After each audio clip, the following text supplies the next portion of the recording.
जय हिंद दोस्तों, बीएसएफ के तरफ से आप सभी के लिए नई भर्ती का ऑफिशियली नोटिफिकेशन आ चुका है। आप सभी को बता दें, बीएसएफ के तरफ से कांस्टेबल, इसके अलावा दोस्तों हेड कांस्टेबल और इसके अलावा सब इंस्पेक्टर यानी कि एएसआई पोस्ट पर जो है नई भर्ती का ऑफिशियली नोटिफिकेशन आ चुका है। और इसके अंतर्गत टोटल पोस्ट की बात करें तो 265 प्लस जो है आपका टोटल पोस्ट रखा गया है। तो चलिए दोस्तों, यहाँ पे आप सभी देख सकते हैं बीएसएफ का ये ऑफिशियली साइट है और इसी वेबसाइट पर आप सभी देखेंगे इसका ऑफिशियली जो नोटिस है वह आपका रिलीज किया गया है।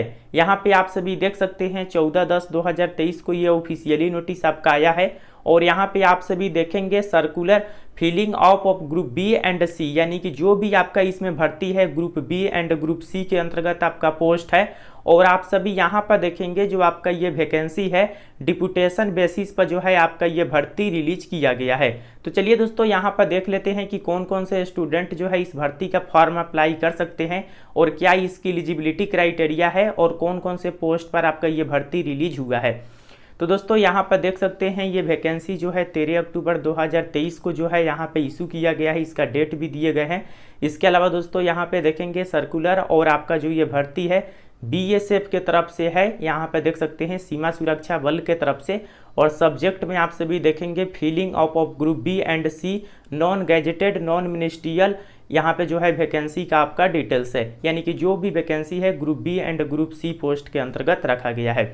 देखिए दोस्तों, वैकेंसी की बात करें तो सब इंस्पेक्टर की आपका भर्ती है। इसके अलावा दोस्तों यहाँ पे बात करें तो sub inspector junior engineer electrical की भर्ती है।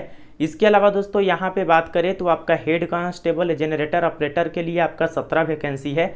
इसके अलावा हेड कांस्टेबल जनरेटर मैकेनिक के लिए 34 वैकेंसी है। इसके अलावा हेड कांस्टेबल वायरमैन या लाइनमैन के लिए 31 वैकेंसी है।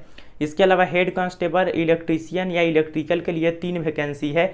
इसके अलावा दोस्तों यहाँ पे आप सभी देखेंगे कांस्टेबल जनरेटर मैकेनिक के लिए 4 आपका वैकेंसी है। इसके अलावा दोस्तों कांस्टेबल जनरेटर ऑपरेटर के लिए 9 वैकेंसी है। और यहाँ पे जो है यहाँ पे जितने भी पोस्ट है, जैसे कि जो भी पोस्ट था वो मैंने आप सभी को यहाँ पे बता दिए। और सबसे ज़्यादा वैकेंसी की बात करें तो देखिए दोस्तों, सबसे ज़्यादा जो आपका इसमें भर्ती है इसके अंतर्गत आप सभी देखेंगे जो सबसे ज़्यादा आपका पोस्ट आपको देखने को मिलेगा वो जो है sub inspector junior engineer electrical के अंतर्गत 55 आपका पोस्ट रखे गए हैं। और इसके अलावा दोस्तों यहाँ पे आप सभी देखेंगे जो आपका सब इंस्पेक्टर वर्क्स है इसके अंतर्गत 13 वैकेंसी है। तो चलिए यहाँ पे बात करते हैं कि इसकी एलिजिबिलिटी कंडीशन क्या है। जैसे कि यहाँ पे देखेंगे सब इंस्पेक्टर वर्क्स की जो आपका भर्ती है जिसमें पेमेंट आपको लेवल 6 का मिलेगा, 35,400 से पेमेंट शुरू होगा। तो देखिए दोस्तों, जैसे कि मैंने आप सभी को बताया है कि ये जो भर्ती है डिप्यूटेशन बेसिस पर भर्ती है, यानी कि इस भर्ती के अंतर्गत वैसे कैंडिडेट ही फॉर्म अप्लाई कर सकते हैं जो पहले से जो है बीएसएफ में जॉब कर रहे हैं। देखिए दोस्तों, पहले से जो भी कैंडिडेट बीएसएफ में जॉब कर रहे हैं वैसे कैंडिडेट के लिए ये भर्ती रिलीज किया गया है। इसके अलावा दोस्तों कुछ पोस्ट ऐसे भी है जो कि बीएसएफ के अलावा अन्य डिपार्टमेंट में भी अगर आप जॉब कर रहे हैं तो फॉर्म अप्लाई कर सकते हैं। जैसे कि सब इंस्पेक्टर वर्क की बात करें तो इसमें बताया गया है कि पहले से जो है आप सभी 10 ईयर से जो है लेवल 4 के सैलरी पर, लेवल 4 का जो सैलरी है हेड कांस्टेबल RO RM इसके अलावा SCM इन सभी को मिलता है। तो उसके अंतर्गत 10 साल से अगर आप जॉब कर रहे हैं तो आप इस फॉर्म के लिए एलिजिबल है। और इसके अलावा जो है सिविल इंजीनियरिंग जो है 3 साल का डिप्लोमा जो है सिविल इंजीनियरिंग में होना चाहिए। तो इसका जो है यहाँ पे क्वालिफिकेशन का डिटेल्स दिया गया है। इसके अलावा फिजिकल टेस्ट के बारे में यहाँ पे बताया गया है। इसके अलावा दोस्तों इसी तरह आप सभी यहाँ पर देखेंगे जूनियर इंजीनियर की जो आपका भर्ती है इलेक्ट्रिकल सब इंस्पेक्टर के अंतर्गत, इसमें भी आप जो है पहले से अगर बीएसएफ में हैं तो आप फॉर्म अप्लाई कर सकते हैं, उसके बारे में बताया गया है। इसके अलावा दोस्तों आप सभी यहाँ पर देखेंगे जैसे कि हेड कांस्टेबल जनरेटर मैकेनिक की जो आपका भर्ती है इसमें बताया गया है constable of border security force with 8 year regular service in the level in the pay matrix and the processing industrial training institute certificate from recognised institute with 3 year experience certificate in the respective trade from any institute या organisation. तो दोस्तों यहाँ पे ये बताया गया है कि पहले से जो है बीएसएफ के अंतर्गत 8 ईयर से अगर आप जॉब कर रहे हैं और साथ ही साथ अगर आपके पास ITI है जो है इस ट्रेड के अंतर्गत है और इसके अलावा 3 साल का एक्सपीरियंस सर्टिफिकेट भी मांगा गया है, अगर आपके पास ये सभी है तो आप इसके लिए एलिजिबल है।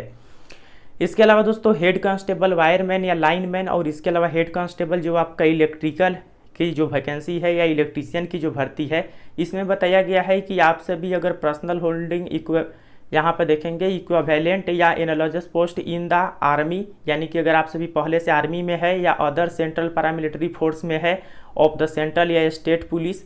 इसके अलावा दोस्तों देखेंगे सेंट्रल पब्लिक वर्क। तो यहाँ पे ये बताया गया है, अगर आप इसे पूरा पढ़ेंगे तो पहले से अगर आप सभी जो है बीएसएफ के अलावा अदर पैरामिलिट्री फोर्स में है या आर्मी में है तो भी आप इसके लिए फॉर्म अप्लाई कर सकते हैं। लेकिन इसके अलावा जो है 10th पास और साथ ही साथ आईटीआई जो है इस ट्रेड में आपके पास होना चाहिए, जैसे कि वायरमैन, लाइनमैन या इलेक्ट्रीशियन इलेक्ट्रिकल फील्ड में, तो फॉर्म आप फिल कर सकते हैं। जैसे कि मान लीजिए पहले से आप आर्मी में जॉब कर रहे हैं और आपके पास जो है आईटीआई का सर्टिफिकेट इनमें से किसी ट्रेड के अंतर्गत है, तो आप इस भर्ती के अंतर्गत इस पोस्ट के लिए फॉर्म फिल कर सकते हैं। तो उसके बारे में डिटेल्स दिया गया है। तो दोस्तों इसके अलावा जनरेटर यहाँ पे मैकेनिक की भी भर्ती है, तो काफ़ी सारे पोस्ट है। अगर आपके पास जो है पहले से अगर आप जॉब कर रहे हैं तो इसमें फॉर्म अप्लाई कर सकते हैं। इसके अलावा दोस्तों यहाँ पे बताया गया है कि फॉर्म जो है आपको अप्लाई कैसे करना है। फॉर्म अप्लाई करके जो है यहाँ पे जो एड्रेस दिया गया है इसी एड्रेस पर जो है फॉर्म अप्लाई करके आपको सेंड करना है। और यहाँ पे 60 डे यानी कि 2 महीना का समय दिया गया है। 14 अक्टूबर को इसका नोटिफिकेशन आया है, तो इसके 2 महीना बाद तक आप फॉर्म अप्लाई कर सकते हैं, यानी कि 14 दिसंबर तक जो है इसका लास्ट डेट आपका रहने वाला है। तो 60 डे का समय दिया गया है और इसी एड्रेस पर जो है आपको फॉर्म अप्लाई करके ऑफलाइन जो है इसका फॉर्म है, यहाँ पर देख सकते हैं। इसी फॉर्म को जो है ऑफलाइन माध्यम से आपको फिल करना है। ऑफलाइन इस फॉर्म को फिल करके अपने जितने भी डॉक्यूमेंट है वो सभी डॉक्यूमेंट जो है आपको अटैच करके जो है ये जो आपका एड्रेस यहाँ पे आपको बता रहे हैं, यहाँ पे इस एड्रेस पर जो है आपको सेंड कर देना है। जो बीएसएफ का हेड क्वार्टर है दिल्ली के अंतर्गत, वहाँ पे जो है यहाँ इसे सेंड करना है।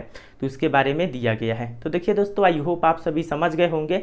और अगर आपका कोई भी रिलेटिव पहले से बीएसएफ में है या किसी आर्मी के अंतर्गत है या अदर पैरामिलिट्री फोर्स में, तो आप उनको जो है इस नोटिस के बारे में बता सकते हैं, क्योंकि यहाँ पे अदर पैरामिलिट्री फोर्स वाले व्यक्ति भी इसमें फॉर्म फिल कर सकते हैं। कुछ पोस्ट ऐसे हैं जैसे कि लाइनमैन का और इलेक्ट्रीशियन का। तो दोस्तों आई होप आप सभी समझ गए होंगे और इसी तरह के वीडियो देखने के लिए आप चैनल को भी सब्सक्राइब कर लीजिएगा। और इस जो है नोटिफिकेशन का लिंक आपको डिस्क्रिप्शन में मिल जाएगा। आप सभी जाकर नोटिफिकेशन जो है डिस्क्रिप्शन से डाउनलोड कर सकते हैं, या इसके अलावा टेलीग्राम जो हमारा चैनल है KP स्टडी पॉइंट, वहाँ पे भी जाकर आप इस नोटिफिकेशन को देख सकते हैं। तो कोई भी सवाल हो कमेंट सेक्शन में बताइए और फिर मिलते हैं नेक्स्ट वीडियो में। तब तक के लिए जय हिंद, वंदे मातरम।